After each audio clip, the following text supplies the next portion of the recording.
Saludos y bendiciones de tu amigo y hermano Ricky Frontán. Hoy nuevamente por cosas que se me motivo fuera de mi control, no se pudo grabar el mensaje desde el púlpito de nuestra iglesia, pero vamos a proceder a exponerlo y a grabarlo ahora, pues para que pueda estar disponible para todos esos hermanos que siempre, domingo tras domingo, pues nos siguen y escuchan este mensaje. Hoy, como mencioné, vamos a comenzar con la introducción a la epístola de Efesios. Vamos a comenzar con la introducción a Efesios. Así que vamos a ir rapidito, vamos a comenzar con esa introducción y vamos a discutir, a exponer los versículos del 1 al 2 solamente en esta ocasión. Para comenzar, el autor de esta epístola es, como dice claramente y se identifica en el versículo 1 del capítulo 1, es Pablo. Pablo es el autor de esta epístola, epístola de los Efesios. La fecha, ¿para qué fecha fue escrita esta epístola? Dice aquí, visto que Pablo menciona su encarcelamiento en el capítulo 3, versículo del 1 y 4, 1 y 6, 20, esta carta debería datarse hacia el año 62 después de Cristo. El propósito y el contexto de la carta, esta carta no se escribió con motivo de alguna necesidad coyuntural ni para resolver un problema, por como decir así, cuando vemos Primera de Corintios, ¿no? Donde vemos que habían ciertos problemas, ciertas preguntas que se le habían hecho al apóstol, cuando vemos que había un problema gravísimo de lo que era moral, había problemas con los dones del Espíritu Santo y todo esto, y Pablo escribe para aclarar y para dar instrucciones en cuanto a esto. Ese no es el caso de la epístola de los Efesios. Aunque Pablo menciona su deseo de que los efesios conozcan las circunstancias de su vida en prisión, como dice en el capítulo 6, versículos 21 y 22, Efesios formula una serie de enseñanzas generales relacionadas con la obra redentora cósmica de Dios en Cristo, con la unidad de la iglesia formada por diversos pueblos y con la conducta apropiada en la iglesia, el hogar y el mundo. Y esto es importante. Vamos a ver que en los primeros capítulos Pablo se dedica a lo que es la doctrina, a lo que es los beneficios de estar en Cristo, las bendiciones espirituales, pero después los capítulos que siguen, del 4 en adelante, vamos a ver que entonces Pablo pasa a explicar lo que conlleva a los que están en Cristo, lo que se demanda, la conducta que deben de tener los que están en Cristo. Y es como debemos los predicadores predicar y enseñar de esa manera, siempre hacer énfasis quiénes somos en Cristo, los beneficios de la salvación en Cristo, pero después hay que hablar también de lo que conlleva, los deberes que conlleva estar en Cristo. Y aclaro porque me van a ver en toda esta enseñanza de Efesios que voy a hacer en énfasis de estar en Cristo. Porque una cosa es ser simplemente religioso o identificarse como cristiano, llámese protestante, llámese católico romano, llámese bautista, llámese pentecostal. Usted puede identificarse con todo esto y no estar en Cristo. Y eso vamos a entrar en detalle más adelante. Aquí la cuestión es estar en Cristo. Eh, Dice en la introducción que le estoy leyendo, esa conducta va a afectar nuestra, o sea, esa estar en Cristo se va a reflejar en nuestra conducta en la iglesia, en nuestra conducta en el hogar y en nuestra conducta en el mundo. O sea, si el Evangelio no ha afectado tu manera, tu conducta, entonces tienes que cuestionar primeramente o en qué Evangelio has creído o si realmente has creído el verdadero Evangelio. Eh, la unidad y el amor en el vínculo de la paz señalan la presencia de la obra del Salvador y son también las respuestas de gratitud de los cristianos al don de gracia de Dios en sus vidas. Acerca de la antigua ciudad de Éfeso, acerca de la antigua ciudad de Éfeso, Éfeso importante ciudad portuaria de la costa occidental de Asia. Se enorgullecía de su templo dedicado a Artemisa, o sea, la Diana romana, un edificio que era una de las 7 maravillas del mundo antiguo. Un análisis literario acerca de Efesios. Efesios constituye un buen ejemplo del género epistolar del Nuevo Testamento, con un saludo que incluye el reminente, los destinarios y el saludo propiamente dicho, la acción de gracia, la exposición, la exhortación y la conclusión que incluye un saludo final y una bendición. A Efesios es una de las iglesias que se le escriben en el Apocalipsis, unos 30 y pico, 40 años después, si entendemos que el Apocalipsis fue escrito al final del primer siglo, en los años 90 del primer siglo, si entendemos que fue para esa fecha, ya había transcurrido unos 30 y pico, 40 años después que el apóstol había escrito esta epístola a los Efesios, y vemos que algo que ocurrió, esta iglesia era una iglesia muy doctrinal, pero vemos que a fines del primer siglo ya la segunda generación de cristianos habían perdido ese fervor, o sea, tenían mucha doctrina, pero habían caído en un cristianismo mecánico, y es lo que el Señor les reclama en el libro de Apocalipsis. Pero bueno, vamos entonces así a entrar ya de lleno a los primeros 2 versículos del capítulo 1 que vamos a estar discutiendo ahora. La epístola comienza con Pablo. Capítulo 1, versículo 1 comienza Pablo. Y ahí me quiero detener. Note, se identifica Pablo.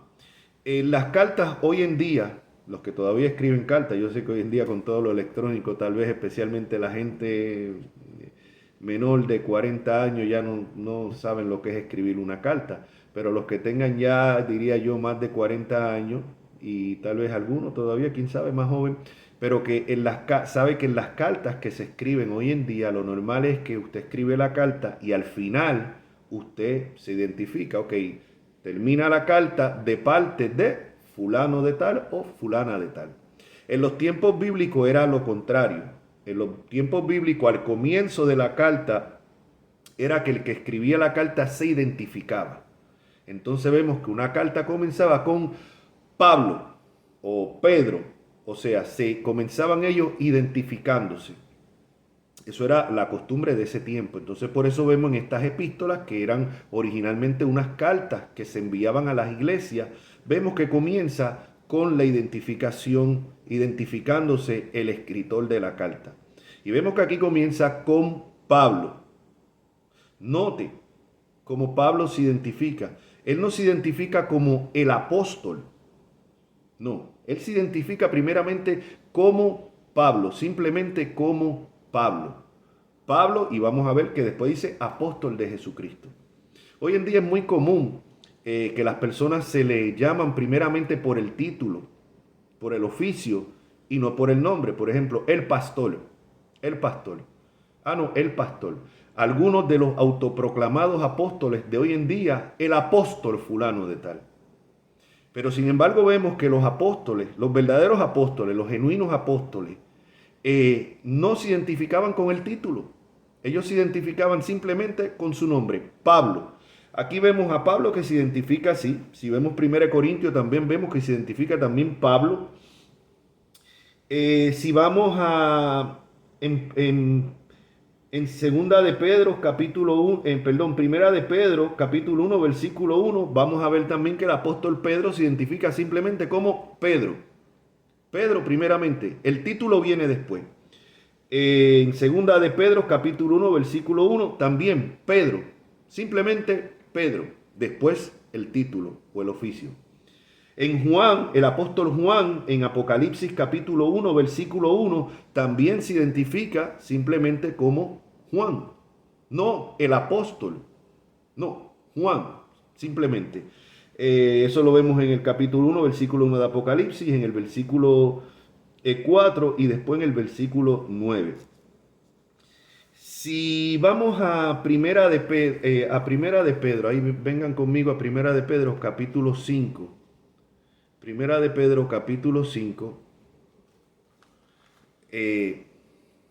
Vamos a ver el apóstol dirigiéndose a un grupo de pastores, de ancianos. Vamos a ver cómo se dirige el apóstol Pedro. Primera de Pedro, capítulo 5, versículo 1. Comienza el apóstol Pedro diciendo: ruego a los ancianos que están entre vosotros. Estamos hablando aquí del apóstol Pedro.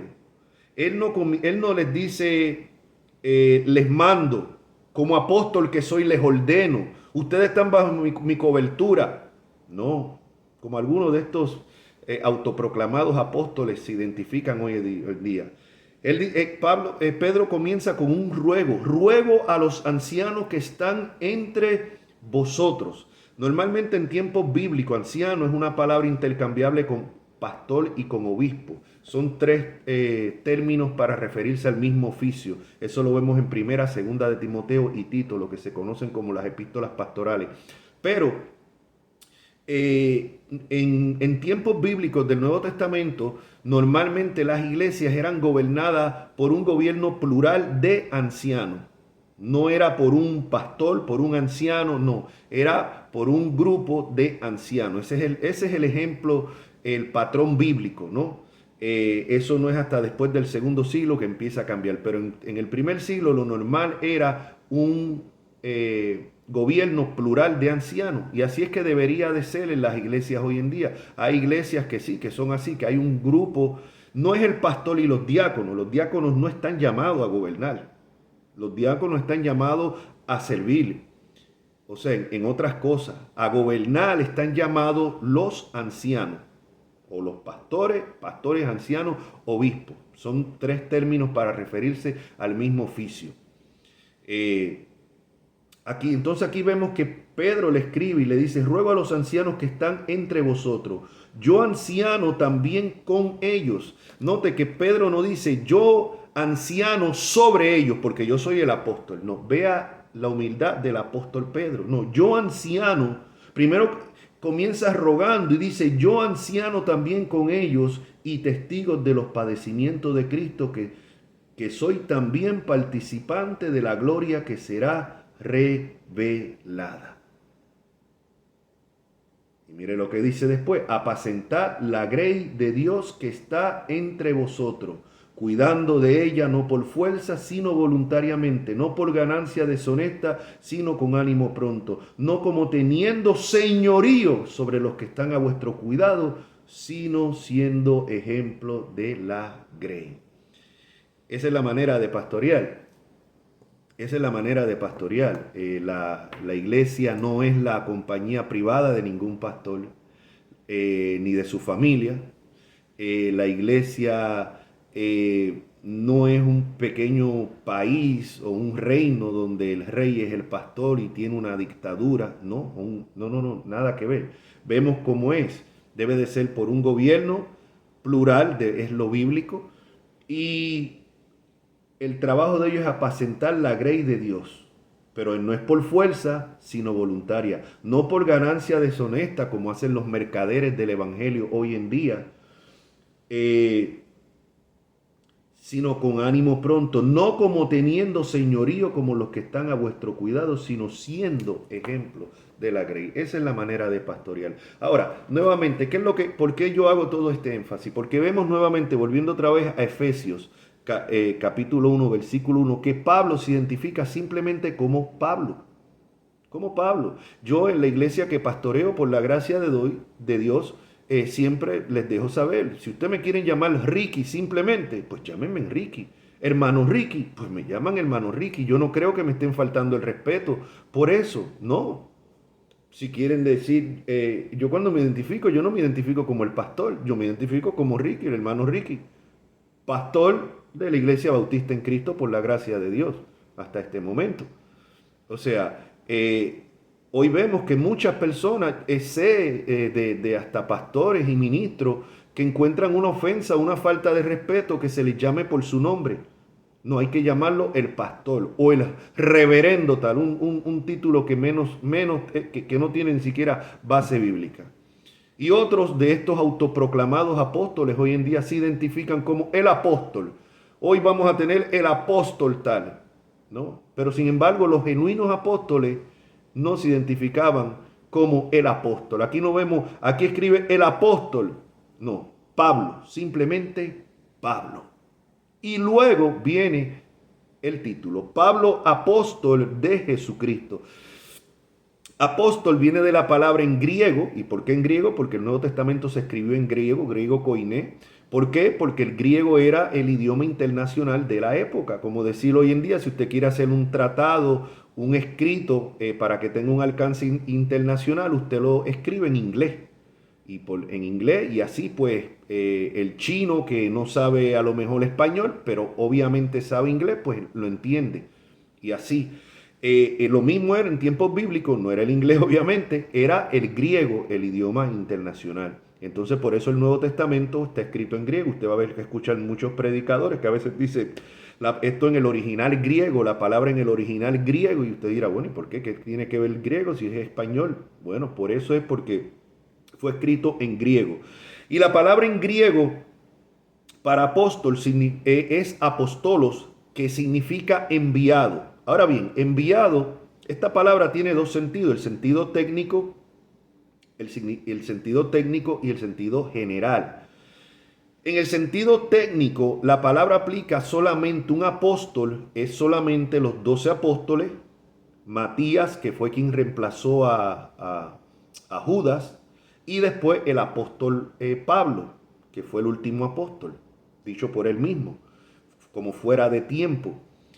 Y para esto, y para ser apóstol, habían que tener unos requisitos que era que tenían que haber caminado en el ministerio con Jesucristo, en el ministerio terrenal, y después haber sido testigo de su resurrección.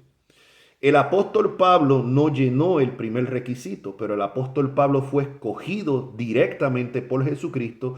¿Y quién va a cuestionar? Aparte, entonces sí llenó el segundo requisito, que fue el deber ser testigo de la resurrección de Cristo. Por eso es que hoy en día, en el sentido técnico de la palabra, no tenemos apóstoles, porque no llenan los requisitos.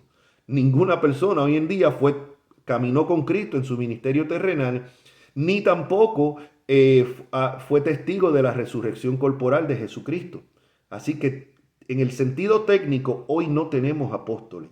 Otra cosa, otro punto es que después que murieron, cuando nosotros vamos a Primera de Timoteo, Segunda de Timoteo, que se conocen como las epístolas pastorales, donde se dan lo que son los requisitos para los líderes de la iglesia, el obispo, pastor, anciano, vemos los requisitos que se demandan, que debe de tener la persona que aspira a este cargo, pero no vemos, también vemos los requisitos para los diáconos, pero no vemos requisitos para apóstol. ¿Por qué? Porque después que murieron los apóstoles originales, eso no se siguió pasando. O sea, no siguieron escogiendo otros apóstoles para que reemplazaran a los que morían. El único que se le buscó reemplazo fue a Judas. Después ya de ahí no se volvieron a buscar más reemplazos. A medida que murieron, pues ya, después ya en el segundo siglo, a fines del primer siglo, tenemos los llamados padres de la iglesia, que ninguno de ellos se consideraba apóstol.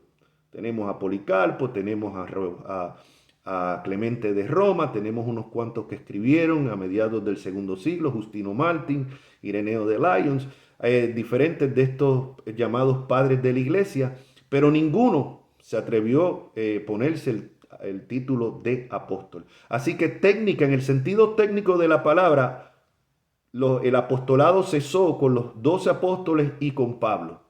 Así que hoy en día no hay apóstoles. Estas personas que se autoproclaman apóstoles, o sea, lo hacen por su propia cuenta, son unos falsos maestros. Bíblicamente no tenemos apóstoles.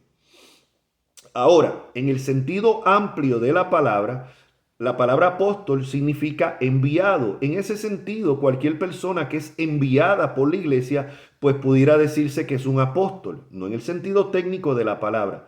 Eso sería más bien lo que consideraríamos hoy en día como los misioneros, personas que son enviadas por la iglesia. Y en ese sentido sí vemos otros apóstoles en el Nuevo Testamento. Al mismo Bernabé se le llama en ocasión apóstol, en ese sentido de que eran enviados de la iglesia. No eran apóstoles en el sentido técnico de la palabra. Así que hoy en día pudiéramos decir que tenemos apóstoles en el sentido amplio de la palabra, personas enviadas por la iglesia con una misión pero en el sentido técnico de la palabra no tenemos apóstoles.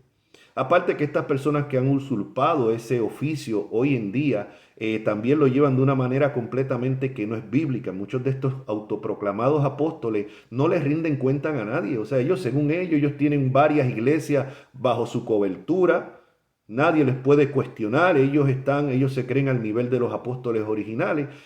Y equivocadamente, o sea, no han entendido lo que era el apostolado ni siquiera en tiempos bíblicos, porque como vimos aquí cuando Pedro se dirigió a los ancianos, a esos grupos de pastores en Primera de Pedro capítulo 5 versículo 1, él no se consideraba por encima de ellos.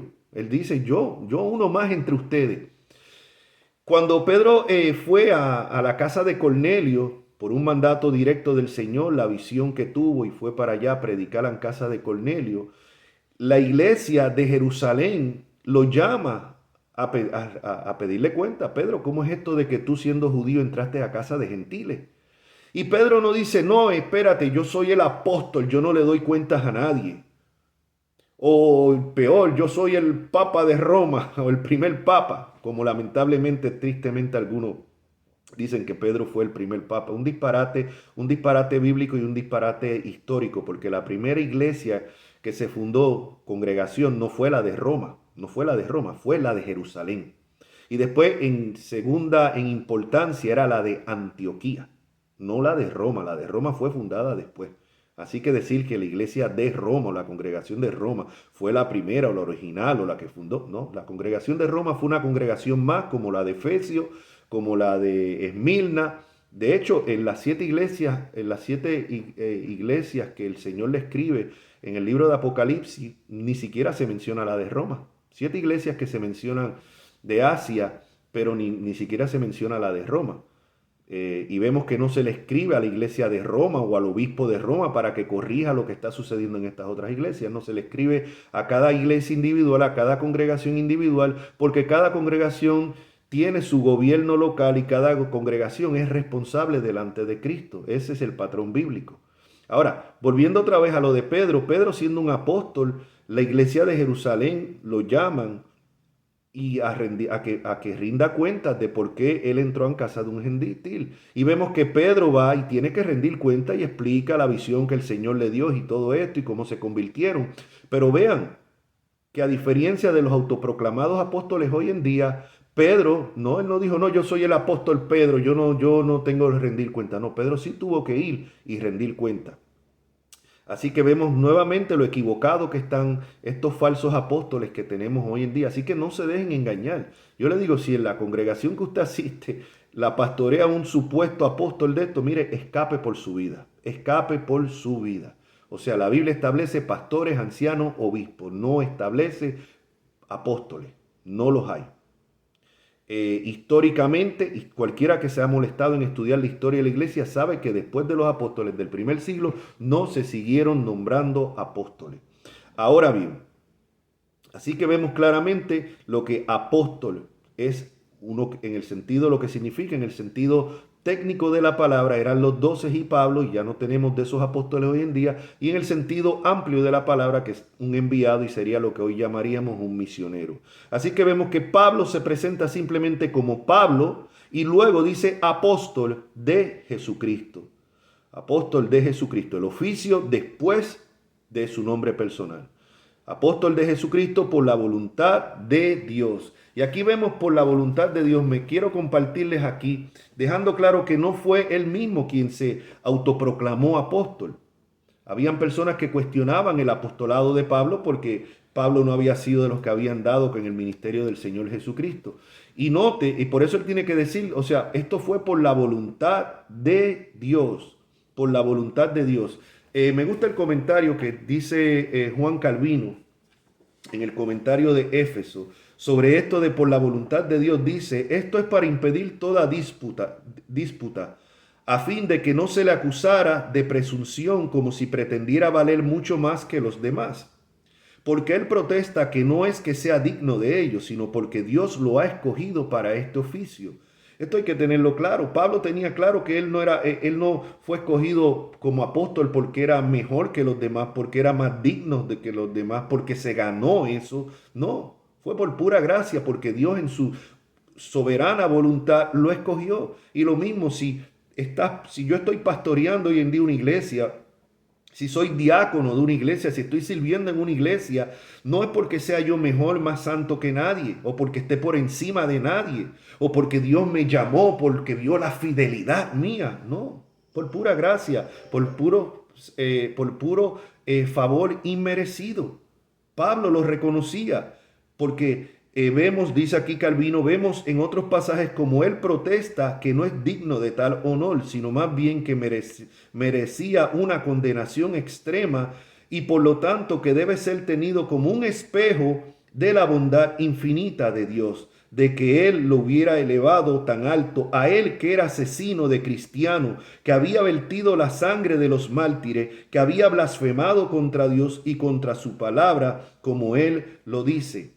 Pablo estaba claro, Pablo no se le olvidó del don del Señor lo sacó. Él era un blasfemo, persiguió la iglesia, torturó a muchos cristianos hasta hacerlos blasfemar y renegar. Así que obviamente no fue por su gran pasado que vino Dios y lo escogió. Y Pablo nunca se le olvidó de dónde Dios lo sacó. Y a usted y a mí nunca se nos debe olvidar de dónde Dios nos rescató. Tal vez usted no era un asesino, yo no era un asesino. Tal vez usted no era un drogadicto, usted no era un ladrón, pero era un pecador. Era un pecador. La Biblia dice, todos han pecado y están destituidos de la gloria de Dios. Tal vez algunos nos hemos embarrado más en el pecado que otros, en pecados tal vez más, por decirlo de alguna manera, pecados más, pecado es pecado, pero pecados más grandes en el sentido de que llaman mala atención, escandaloso es la palabra que estaba buscando, en pecados más escandalosos. Algunos el Señor nos ha rescatado de eso. Y tenemos que estar conscientes siempre de dónde el Señor nos rescató para mantenernos humildes. Y a la misma vez cuando les ofrecemos el Evangelio a otras personas, no ofrecerlo como alguien que está por encima de ellos o que es mejor que ellos. No es como un mendigo diciéndole a otro mendigo dónde encontrar comida. Así es que nosotros debemos de presentar el Evangelio.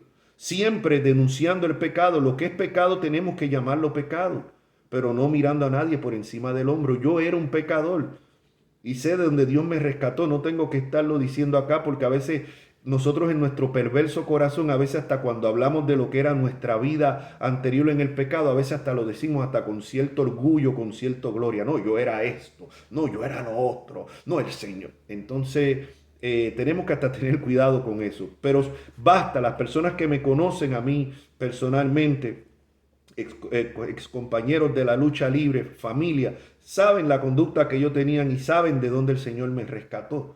Entonces con eso basta. No se me olvida y no se nos debe olvidar nunca de dónde Dios nos sacó. Nunca debemos de olvidar eso. Eso nos mantiene. Pablo nunca olvidó de dónde el Señor lo rescató. Así que si yo estoy pastoreando, predicando hoy en día, no es por mis méritos, porque Dios vio algo bueno en mí, no, por pura gracia. Siempre recordemos eso. Y Pablo nunca olvidó de dónde el Señor lo había rescatado.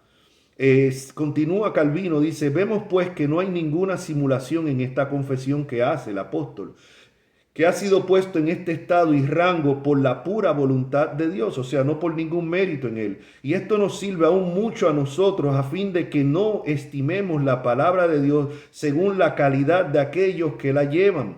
Porque he aquí también la astucia que el diablo utiliza habitualmente para disminuir la reverencia de la palabra de Dios, que nos pone ante los ojos a aquellos que la traen.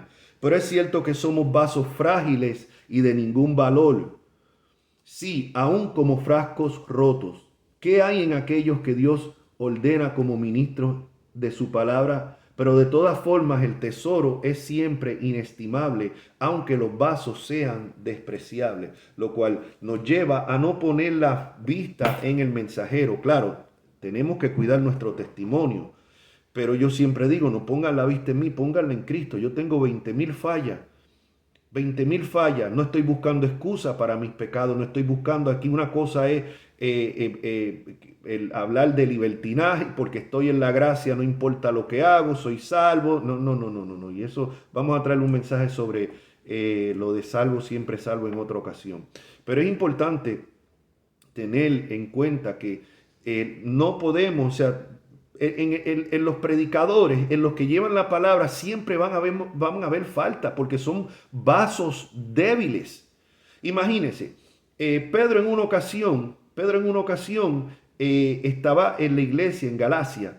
Y cuando no estaban los judíos se comportaba con ellos, comía con ellos y todo. Y cuando llegaban los judíos cristianos de Jerusalén, se apartaba de ellos. Una conducta hipócrita.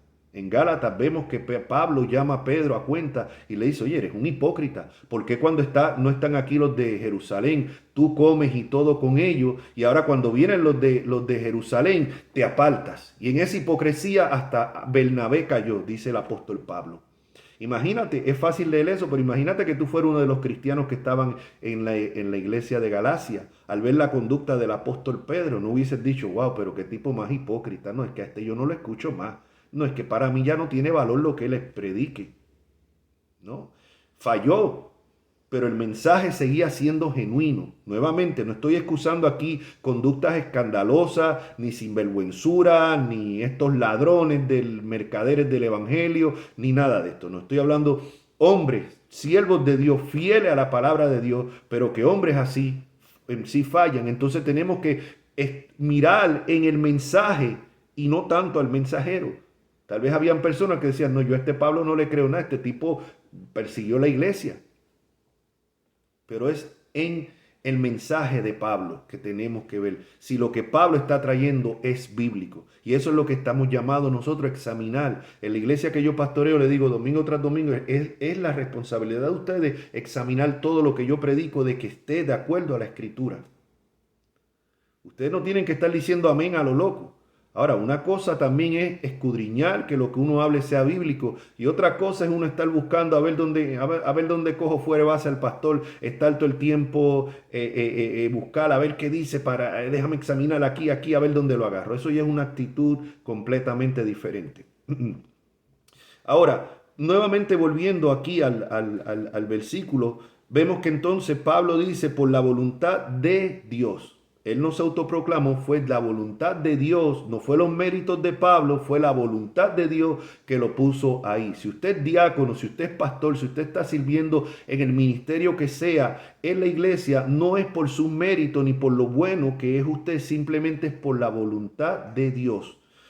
Ahora dice, por la voluntad de Dios a los santos y fieles en Cristo Jesús que están en Éfeso. Note que la carta no va dirigida al Papa de Roma. La carta no va dirigida a los pastores o a los líderes de la iglesia. La carta va dirigida a la congregación. A los santos y fieles. A los santos. ¿Santo qué significa? Santo significa apartado. ¿Apartado de qué? La Biblia, el Salmo 7 dice claramente, Dios es juez justo y Dios está airado contra el impío todos los días. La Biblia deja claramente que nosotros mismos éramos hijos de ira. En Romanos 2 dice que por tu corazón no arrepentido estás atesorando ira para el día de la ira y del justo juicio de Dios. Toda persona que no está en Cristo está bajo la ira de Dios. Y como explicamos en el último video, esa ira se va a manifestar el día del juicio, en el infierno, en la muerte segunda. Ahí es que esa ira va a ser desbordada. Es de esa ira que nos libra Dios, no es de una gran tribulación como algunos malinterpretan ese pasaje que dice que Dios no nos ha puesto para ira, sino para salvación. Salvación.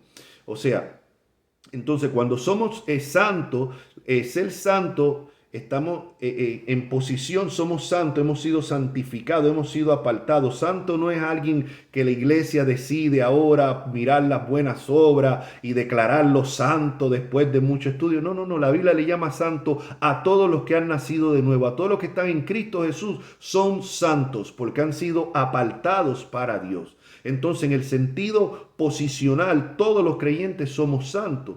Y de acuerdo a la posición que tenemos, estamos llamados a ser fieles a esa santidad, a llevar una santidad práctica. Como dice el libro en Hebreo, seguir la paz con todo y la santidad sin la cual nadie verá al Señor. Así que esa santidad, esa fidelidad es lo que debe de seguir a la posición de ser santo. Y todo esto lo provee el mismo Espíritu Santo, el que nos guía, el que transforma nuestros corazones. No es en nuestras propias fuerzas que podemos vivir una vida de obediencia, que nadie la vive una obediencia perfecta, pero es en la fuerza del Espíritu Santo que mora en nosotros. Así que santos, aquí vemos que se le escribe a los santos y fieles, a los santos y fieles, o sea, aquellos fieles en Cristo. Y dice a los santos y fieles en Cristo Jesús que están en Éfeso. Y aquí quiero hacer otro énfasis. Note, en Cristo. Aquí no se trata de ser católico romano, dejar el catolicismo romano para hacerse protestante y después de ser protestante ser bautista o ser pentecostal o ser metodista o presbiteriano. No, no. Aquí no se trata de eso. El infierno está lleno de católicos romanos, de protestantes, de bautistas. O sea, muchos van a terminar ahí en el infierno, de calvinistas, de arminianos, porque la cuestión no es ser protestante, o es que no mi tradición católica romana, o no es que yo soy bautista y me bauticé, o es que yo soy pastor, o es que yo enseño, o es que yo llevo tantos años en el evangelio. No, nada de eso garantiza que tú estés en Cristo. Tú puedes ser todas estas cosas y todavía la ira de Dios está sobre ti. Yo creo en la seguridad de la salvación, pero así como creo en la seguridad de la salvación, siempre advierto del peligro del autoengaño. Hay muchas personas que no han nacido de nuevo en las iglesias y piensan que sí, piensan que son cristianos, pues porque se bautizaron, porque levantaron la mano, porque repitieron una oración, otros porque se bautizaron de niños, porque siempre han sido buenos católicos y piensan que con eso tienen ganada la salvación. No, no, es estar en Cristo. Jesucristo dijo, el que no naciere de nuevo no puede ver el reino de Dios. ¿Y cómo yo sé si yo he nacido de nuevo? Jesucristo dice, por su fruto se conoce el árbol. Reconoce que eres un pecador. Reconoce que eres un pecador reo del infierno, que no mereces otra cosa que el infierno, que no te puedes salvar por tus buenas obras, por ser una buena persona, y que la única manera de salvarte de la condenación eterna es viniendo a Jesucristo. Poner tu confianza en los méritos de Cristo, en la obra que Cristo hizo en la cruz del Calvario, que murió por nuestros pecados, sin añadirle más nada. Poner tu fe, venir a Cristo en arrepentimiento. Arrepentimiento es dolor por el pecado, pero no es un simplemente dolor por el pecado, es un dolor por el pecado con el deseo de cambiar, de dar un giro de 180 grados. ¿Has experimentado tú eso? Si no lo has experimentado, o sea, si tú no has pasado, si cuando se habla de pecado, en vez de tú sentir dolor y llorar por él y buscar arrepentimiento, lo que hace es que lo excusa, o peor aún, te molesta que hablen de pecado. Ay, ¿por qué tiene que estar hablando de pecado este pastor? Entonces te diría yo, cuestiona si realmente estás en Cristo. Acuérdate que en Mateo 7 dice que el día del juicio muchos, no dicen dos o tres, muchos me dirán en aquel día, Señor, Señor, en tu nombre echamos fuera demonios, en tu nombre hicimos milagros, en tu nombre hicimos esto y aquello. Personas que tenían una reputación de grandes ministros de la iglesia, personas que se consideraban cristianos porque sentían que Dios los usaba por la aprobación de la gente. Sin embargo, el Señor les dice, apartaos de mí, hacedores de maldad. Nunca. Él no les dice, tú fuiste un tiempo y después te perdiste. No, nunca os conocí. Personas que pensaban ser conocidas por Cristo. Y esto se refiere a una relación personal. El conocer se refiere a una relación personal. Y nunca fueron de Cristo. No se refiere a que el Señor no sabía quién eran ellos. Sabía quiénes eran ellos. Lo que no los conocía personalmente. Y hoy en día es un peligro, las iglesias están llenas de personas que están autoengañadas, que piensan que son lo que no son, que piensan que creen lo que no creen, que piensan que van hacia donde no van. Por eso es que siempre les exhorto, como dice el apóstol Pablo, examinaos a vosotros mismos, examinaos. Tenemos que hacer un autoexamen a ver si verdaderamente estamos en la fe. Jesucristo fue claro, por su fruto se conoce el árbol. Las buenas obras no salvan a nadie, pero a la misma vez la fe genuina, acompañada de arrepentimiento, va a producir buenas obras. Así que vemos claramente a los que están en Cristo. La pregunta es si estás en Cristo. No es si eres bautista, no es si eres pentecostal, no si hablas en lengua, no si eres católico romano y siempre has sido un buen católico. No, no, no, es si estás en Cristo. ¿En qué estás poniendo tu confianza? En Cristo. Esto es aquí a los que están en Cristo. A que están en Cristo. Gracia, gracia significa favor inmerecido. La salvación es por gracia, es un favor inmerecido. La fe que tenemos es un don de Dios, es por gracia. Yo creo porque Dios me concedió, Dios cambió mi corazón cuando escuché la palabra. Aún la fe que nosotros ejercemos, porque no es Dios quien ejerce fe por nosotros, aún la fe que nosotros ejercemos es un don de Dios. Es que no hay nada de qué gloriarse, la salvación completa pertenece a Dios. Y dice, gracia y paz. Paz es la consecuencia, como dice aquí nuestro hermano William Hendrickson. Dice, la gracia es la fuente y la paz pertenece al chorro de bendiciones espirituales que de esta fuente emanan. Gracia, el favor inmerecido de Dios, y la consecuencia es la paz. ¿Qué paz? Toda persona que no está en Cristo está en enemistad, es hijo de ira, la ira de Dios está sobre esa persona. En el momento en que venimos a Cristo en arrepentimiento y fe, se firma un tratado de paz con la sangre de Cristo entre nosotros y Dios. Y de ser sus enemigos, ahora somos sus hijos. Esa es la paz. Gracia y paz. Gracia y paz a vosotros, de Dios nuestro Padre y del Señor Jesucristo. Y note, Dios nuestro Padre y el Señor Jesucristo. Aquí vemos claramente la igualdad que hay. Imagínense que ahí dijera de Dios nuestro Padre y de Moisés. O de Dios y nuestro Padre y de Abraham. O sea, uno diría, wow, espérate, ¿cómo va a poner Dios nuestro Padre y uno simplemente hombre, no? No, pero al decir de Dios nuestro Padre y el Señor Jesucristo, vemos la igualdad que hay entre Padre y el Hijo y nuestro Señor Jesucristo. Y no sé cómo se le llama, Señor. Señor significa que tiene que tener señorío. Jesucristo no es solamente nuestro Salvador, es nuestro Señor. Tiene que tener señorío sobre mi vida. Cuando yo vengo a Cristo, yo no puedo seguir viviendo como vivía antes, como se me pegue en gana. No, yo me tengo que someter al señorío de Jesucristo. ¿Y cómo sé yo qué es lo que Cristo quiere? Leyendo la Escritura. Leyendo la Escritura, no es buscando profecías personales, al supuesto profeta aquel que me traiga una profecía fresca. No, en la Escritura, todo lo que necesitamos está en la Escritura. Así que así concluimos esta introducción. La semana que viene espero con el favor de Dios ya el mensaje que sea transmitido desde el púlpito. Este mensaje fue el mismo que predicamos hoy en nuestra iglesia desde el púlpito. Como dije, por razones fuera de mi alcance, o sea, no se pudo grabar, por eso lo estoy grabando aquí desde mi casa, pero es exactamente el mismo mensaje que prediqué en la iglesia, así que esperamos con el favor de Dios la semana que viene, pues sí, ya transmitirlo desde el púlpito de la iglesia y presentárselos a ustedes. Acuérdate, puedes siempre ponerle like a este video porque eso ayuda a que se siga propagando, puedes compartirlo con otra persona y siempre cualquier pregunta que tenga puedes escribirme. Y yo con mucho gusto pues te atenderé. Así que espero que esto haya sido de bendición para tu vida. Vamos a continuar la semana que viene con el versículo 3 en adelante. Así que espero que la paz de Cristo sea con todos ustedes. Dios me los bendiga.